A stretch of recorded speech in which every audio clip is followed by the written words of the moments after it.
સરિયા રેજન tune ક્લાસમાંથી આજે આપણે સામે છે બીબલમાંની જે એજ છે એજના મુતાબિક આ ઉંમર પર લોકો શું કહે કે હવે મારે ગાડી શીખવી નથી, મારાથી હવે કંટ્રોલ થશે નહીં. પણ આ બેન એટલી હિંમત બતાવી છે, બરાબર, કે એના પગ ઉપર ઉભા રહ્યા છે, આજે સરસ રીતે જુનાગઢમાં ગાડી ચલાવે છે.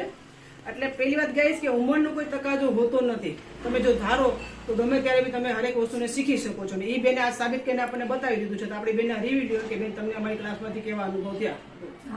મને ઘણા ટાઈમથી વ્હીકલ શીખવાની ઈચ્છા હતી, પણ કોઈ સંજોગોના હિસાબે અને અમુક હિંમત થોડી મારી ઓછી હતી એટલે શીખવાનો કોઈ ચાન્સ ના મળ્યો અત્યાર સુધી. પછી હું ફરજાના બેનને મળી મારા કઝિન થ્રુ, એટલે એમને મને ફરજાનાબેનને જોઈને મને મોટિવેશન મળ્યું કે પોતે લેડી છોકરી આટલી નાની ઉંમરમાં એને આટલી મહેનત કરી અને પોતે આગળ પોતાની જાતે આવ્યા અને પોતે બાઇક પણ રાઈડ કરે છે અને બધાને ટ્રેનિંગમાં પણ મને એને જોઈને ઓટોમેટિક મને વિશ્વાસ બેસી ગયો કે ના આમની પાસે હું શીખી શકીશ. પહેલાં મેં એક ટ્રેનર પાસે વાત કરી હતી પણ મને એના ઉપર વિશ્વાસ નહોતો બેઠો. ફરજાનાબેનને જોઈને મને છે ને અંદરથી આમ સ્ફૂર્ણા થઈ કે ના મારે શીખી જ છે ને આ બેન મને શીખવાડી જ દેશે.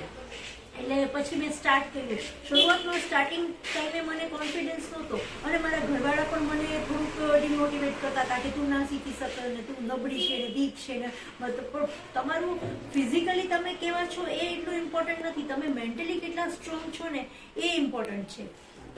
તમારું ડિટર્મિન છો તમે કે ના મારે આ વસ્તુ કરવી જ છે તો તમારું કોન્ફિડન્સ ઓટોમેટિક વધી જશે અને તમે કોન્ફિડન્ટલી કોઈ પણ વસ્તુ કરો એટલે એમાં તમે સક્સેસ થાવ જ.